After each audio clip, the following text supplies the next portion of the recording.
La prochaine révolution d'Apple arrive et on sait pratiquement tout. Presque tout. Et une chose est sûre, ça va envoyer du lourd. Hein. Positivement, mais aussi un petit peu négativement. Salutations. L'iPhone est mûr, l'iPad est mûr, le Mac est mûr, l'Apple Watch est mûr, les AirPods sont mûrs, Tim Cook est mûr. Apple doit donc trouver une nouvelle branche de croissance principale. Cette branche n'est pas nouvelle, ils en parlent depuis 2017. C'est la réalité augmentée. Ouais, je vous en parle aussi depuis 2017 sur la chaîne. Mais bon, à travers l'écran d'un iPhone ou d'un iPad, c'est pas l'expérience la plus ludique qui soit, hein, et surtout pas la plus immersive. C'est pourquoi ils bossent, à côté de leurs fameuses lunettes de réalité augmentée, sur un casque de réalité mixte. Qu'est-ce que c'est que ça? Je vais tout vous expliquer. Un casque qui devrait être présenté cette année. Et comme je vous le disais au début de la vidéo, on sait tout. Ou presque. Parce qu'il y a eu énormément de fuites depuis le début de l'année. Il y a de plus en plus de fuites parce que, eh bien, ça se rapproche. Une présentation d'ailleurs avant l'iPhone serait intelligente pour ne pas que l'un cannibalise l'autre. Éviter en gros que l'un efface l'autre, médiatiquement du moins. Donc oui, beaucoup d'informations sont sorties au sujet de ce casque début janvier. Et il y a suffisamment de matière pour en faire une bonne grosse vidéo. Alors allons-y. Déjà, oui, il y a des infos cool et des infos un petit peu moins cool, malheureusement. Allez, pour bien commencer l'année, commençons par ce qu'il y a de cool. Les informations sympathiques. Celles qui font saliver et qui viennent de The Information, de Min-Chi Kuo et de Mark Gurman. Bon, la pluie de grosses informations plus récentes viennent de The Information. The Information. Ce premier casque donc de réalité mixte d'Apple, c'est-à-dire réalité augmentée plus réalité virtuelle, AR plus VR, sera un premier pas dans le secteur pour la marque. Mais quel pas? Un pas décisif aussi. Il faut que ce soit marquant pour s'imposer et pour ne pas louper ce cap. C'est hyper important pour eux. Parce que c'est une tech d'avenir si bien sûr on la prend dans le bon sens. Déjà, je ne pense pas que la vision de Meta soit la bonne avec son métaverse totalement fermé. Ça, j'y crois moyen. Apple devrait plus se concentrer sur la partie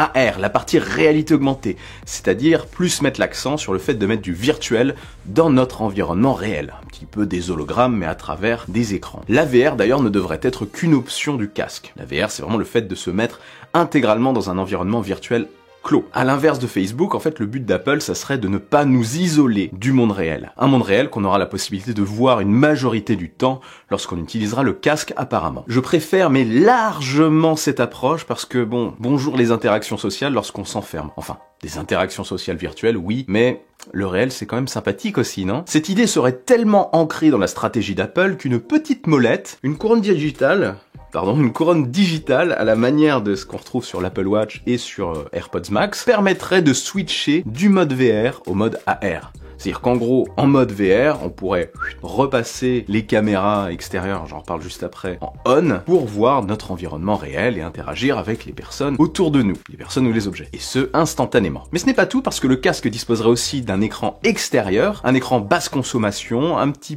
peu comme ce qu'on retrouve sur les Apple Watch et sur les iPhones récemment, les iPhone 14 Pro, lorsqu'on est en mode Always on Display. Ça serait un écran en fait qui servirait à afficher les expressions de notre visage, de notre regard plus particulièrement, grâce à des caméras qui seraient situées à l'intérieur du casque. Je pense qu'on aura la possibilité d'afficher aussi un peu le regard des Memoji, parce qu'ils ont beaucoup bossé dessus, mais peut-être notre regard réel, ce qui donnerait l'impression qu'on porte un casque vitré lorsqu'on s'adresse à quelqu'un en portant le casque. Vous voyez un petit peu l'idée? En fait, l'idée, ça serait vraiment d'avoir l'impression nous-mêmes de porter un masque avec une vitre à travers laquelle on verrait notre environnement réel et les gens, plus du virtuel, et aussi que les gens nous voient comme si on portait un tel masque. Donc vous voyez, on n'est vraiment pas sur l'idée d'un produit qui vise à isoler l'utilisateur, mais plutôt un produit qui vise à être utilisé comme on utilise aujourd'hui un Mac, un iPhone, un iPad, etc., mais en ajoutant beaucoup plus de virtuel dans notre environnement réel. C'est beaucoup plus agréable d'ailleurs à utiliser au quotidien selon moi. Côté design, le casque ressemblerait à un masque de ski, plus haut de gamme bien entendu, on va pas avoir une sorte de masque de ski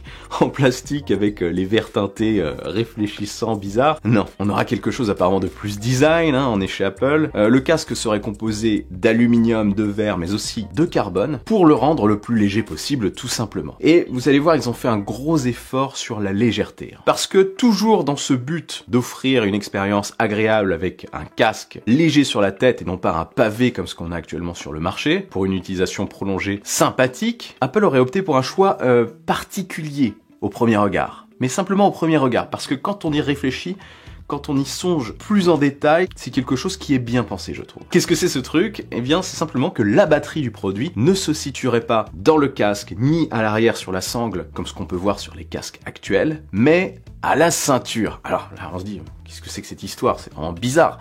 À la ceinture? Oui, à la ceinture. Un câble descendrait de la sangle, je pense de manière bien intégrée, hein, ils vont faire les choses pour que ce soit agréable, jusqu'à une batterie qui serait reliée de manière MagSafe, donc de manière magnétique, à ce fameux câble et qui serait logé à la ceinture. Ça permettrait déjà de rendre le casque encore plus léger parce que la batterie c'est lourd, elle ne serait plus au niveau de la tête mais au niveau de la ceinture comme je le disais, peut-être avec un clip, je sais pas comment ils vont faire exactement. Mais selon moi ça permettrait aussi, parce que le gros défaut de ces casques c'est l'autonomie, hein, on est sur une moyenne à peu près de 2 heures, ici ça serait pareil, mais ça permettrait de changer la batterie, d'en avoir plusieurs pour prolonger l'expérience. Et ça c'est pas bête du tout.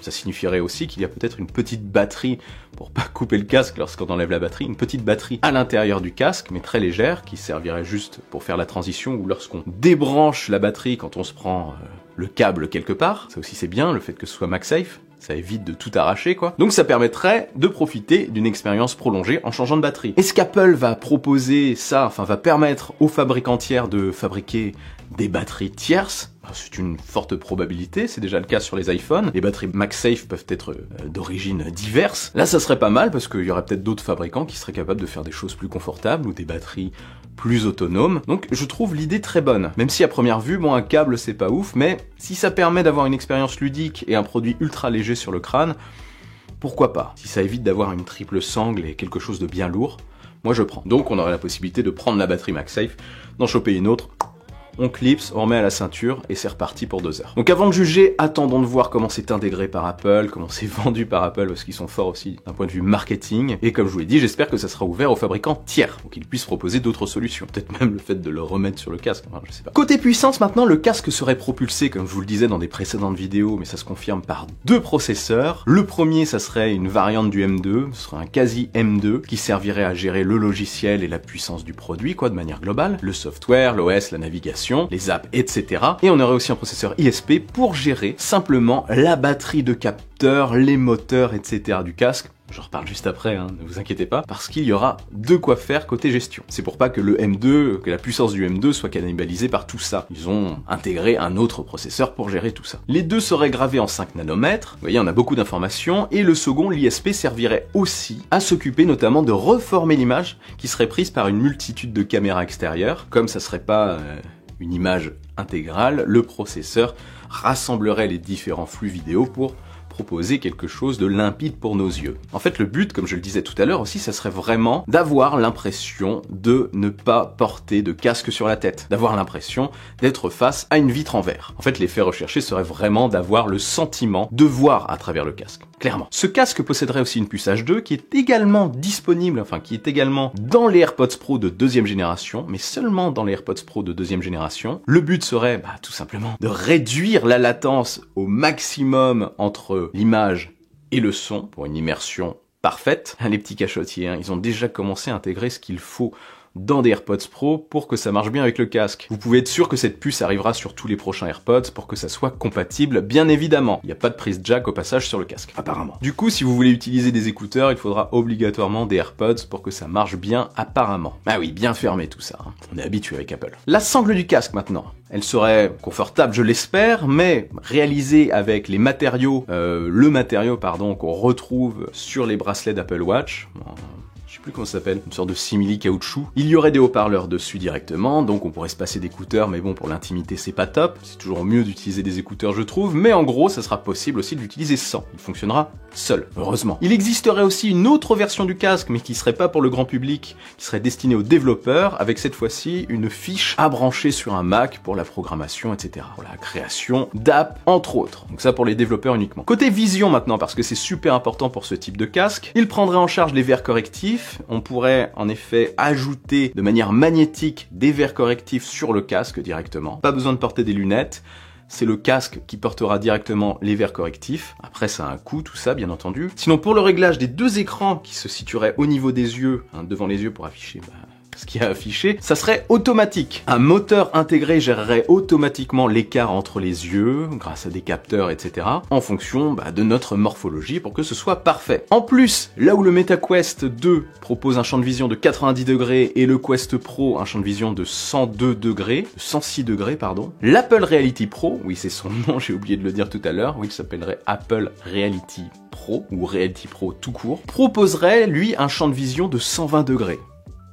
Bien sympa tout ça. Ça serait très confortable. Les écrans d'ailleurs seraient chacun de 4K. Bon, il y a certaines rumeurs qui disent que ça sera des écrans 2K et que l'ensemble, ça ferait de la 4K en quelque sorte. Mais la plupart des rumeurs sérieuses parlent de 2 écrans 4K fabriqués par Sony pour cette première version et LG je crois par la suite. Mais en gros, 2K ou 4K, vous pouvez être sûr que vous aurez une grosse définition. Le suivi des yeux serait aussi de la partie pour améliorer le confort d'utilisation et supprimer l'impression de mal de mer qu'on peut avoir parfois quand on utilise un casque VR. Et ça permettrait aussi apparemment d'économiser l'autonomie, ajuster la netteté en fonction de là où on regarde. Au début, vous pouvez être certain qu'il n'y aura pas non plus énormément d'applications totalement AR, mais Apple y a pensé et ils font le coup à chaque fois qu'ils sortent un nouveau produit totalement différent. Là, les apps iOS fonctionneront sur le casque, en 2D bien évidemment, avant qu'elles s'adaptent en 3D. Donc voilà, ça c'est nickel pour avoir un App Store bien fourni avant que les apps s'adaptent bien mieux au format AR. Les jeux sinon ne seraient pas vraiment de la partie, ils ne mettront pas l'accent sur le gaming, il laissera juste faire les développeurs à mon avis, ça sera pas fermé au jeu, mais ça ne sera pas le cœur de la présentation du produit.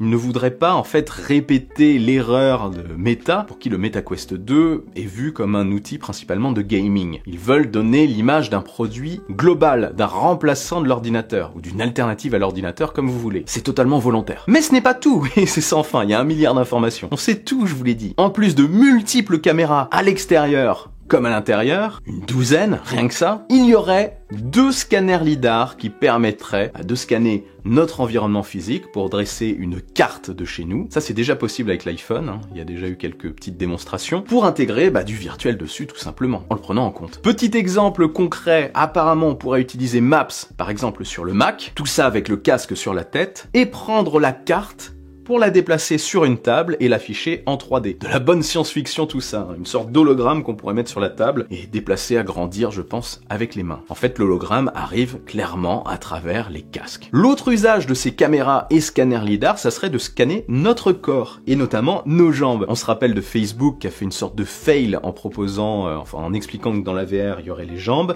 Je pense qu'ils étaient conscients, ils ont appris qu'Apple travaillait également dessus, sauf que eux, ils n'ont pas mis les capteurs pour. Là, ça permettrait d'avoir un avatar totalement conçu sur notre physique et qui s'animerait en fonction de nos mouvements et qui serait aussi capable de reprendre les expressions de notre visage. Pourquoi Apple d'ailleurs bosse bien sur les Memoji, etc. depuis un moment, avec de bonnes expressions de visage. C'est un premier pas vers ce qu'ils vont proposer pour leur monde à RVR, je pense. J'ai hâte de voir ça, vraiment, ça va être assez dingue. Ils travaillent aussi sur des visios AR par rapport à ça. Sinon, même si le casque serait pilotable exclusivement avec les mains, Apple travaillerait sur des accessoires. Ils ont pensé apparemment à une sorte de baguette, une petite baguette magique quoi, peut-être pour faire des dessins, pourquoi pas, pour faire des dessins, pour sélectionner plus précisément des choses, pour travailler quoi. D'ailleurs, comme ils ont appelé le crayon, le pencil, je les vois bien appeler ça la baguette magique. On a bien la Magic Mouse, donc le mot magique est déjà dans l'écosystème de la marque, donc je sais pas comment ils vont appeler ça, Magic Wand, je sais pas.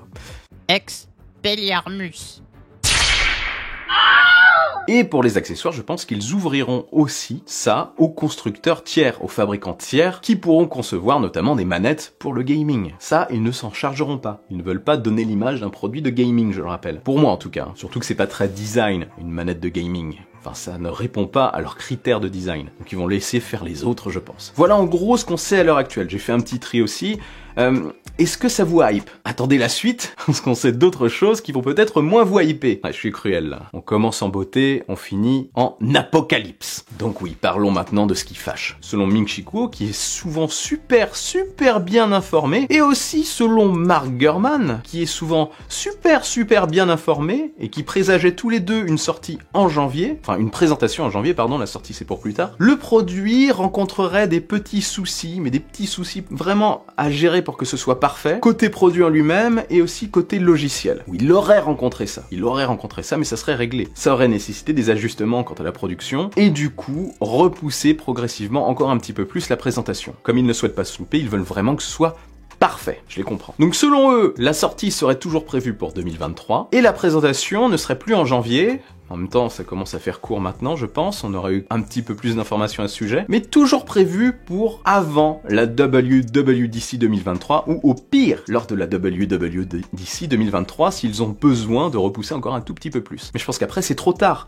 Il faut présenter le logiciel. Il faut présenter ROS, RxOS, RealityOS, quel que soit son nom, lors de la conférence des développeurs annuelle. C'est indispensable. Donc la présentation pourrait avoir lieu soit à la WWDC 2023, soit courant printemps 2023. Donc entre le 20 mars et on va dire début juin. Ça serait pas mal de présenter le produit d'abord physiquement et quelques petites fonctionnalités lors d'une pré-conférence avant de parler plus précisément de l'OS lors de la WWDC 2023 justement. Ils ont déjà fait ça par le passé, ils peuvent le refaire à nouveau. Et notre cher petit casque, notre cher Reality Pro sortirait en automne 2023, courant octobre. Peut-être. Donc affaire à suivre de très très près, ça va s'affiner plus on va se rapprocher de la date de présentation, et bien entendu je vous en reparlerai sur la chaîne dès que j'aurai des infos. Je surveille ça de très très près. Donc on croise les doigts pour le début du printemps, hein. Peut-être une keynote sur les Mac et un petit One More Thing à la fin, avec le casque. Ça serait pas mal. Donc voilà, ça c'était la première mauvaise nouvelle, c'est un petit peu repoussé. La seconde mauvaise nouvelle concernerait le prix du produit. Je vous en avais déjà parlé, peut-être entre 2000 et 3000 $.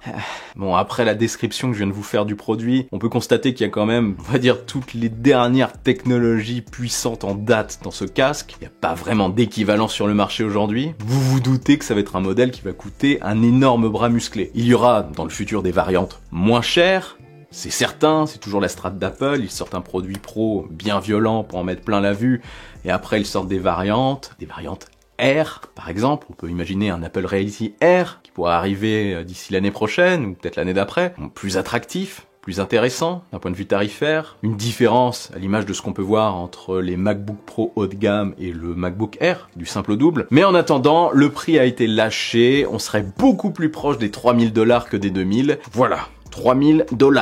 Ça pique à mort, hein, on imagine, avec ce qui se passe économiquement en ce moment, et les super tarifications qu'on voit arriver chez nous, on peut s'imaginer un tarif en euros de peut-être 3800 € en fonction de la config, une petite 206 quoi. J'espère vraiment qu'il se trompe, mais bon, au regard des caractéristiques du produit, c'est très probable. Clairement, c'est un produit à prendre comme s'il était destiné à être une vitrine technologique et aussi à être destiné à un usage beaucoup plus professionnel. C'est pour en mettre plein la vue. Celui-ci, il n'est pas pour tout le monde. Mettez-vous ça bien dans la tête, il n'est pas pour tout le monde. 3800 balles. Mais il va donner envie à certaines personnes et ça va permettre à Apple d'optimiser les choses, de régler un petit peu tout ça, d'avoir des retours utilisateurs et d'avoir beaucoup de données sur le produit pour l'améliorer et pour proposer après des variantes moins onéreuses. Les gens auront vu un petit peu à quoi ça sert et quand la variante moins onéreuse arrivera et quand ils verront que ça peut peut-être se substituer à leur ordinateur, à leur MacBook Air, qui aura un Reality Air, peut-être que les gens, certains, switcheront sur ce produit. Vous voyez l'idée. C'est possible après de réduire le coût avec des matériaux moins nobles, avec du plastique, avec moins de capteurs, en supprimant l'écran extérieur par exemple et en baissant la définition. Hein, tout est possible. Et en enlevant quelques petites fonctionnalités. Bref, dites-moi en commentaire si vous êtes hypé par ce produit, au moins par l'information. Les informations qui gravitent autour de ce produit pour en savoir un petit peu plus, pour voir ce que nous réserve l'avenir. Juste pour voir, hein, je me doute qu'avec ce prix, bon, voilà. Est-ce que vous envisageriez après de prendre un modèle moins cher s'il arrive, un modèle plus proche du tarif d'un MacBook Air, on va dire aux alentours de peut-être 1500 €. Ça raque aussi, mais si c'est un outil de productivité et que certains sont intéressés, why not? Voilà, bref, dites-moi si ça vous botte en dessous. Moi je suis super hypé, j'ai vraiment hâte de voir ce qui va sortir. Et je vous en reparlerai évidemment en détail ici. Et avant de partir, n'oubliez pas le beau pouce en l'air qui claque, l'abonnement de soutien qui fait toujours super plaisir. Je suis aussi sur les réseaux sociaux, sur Twitter, sur Insta, etc. Vive la technologie, vive le futur et rêvez les amis.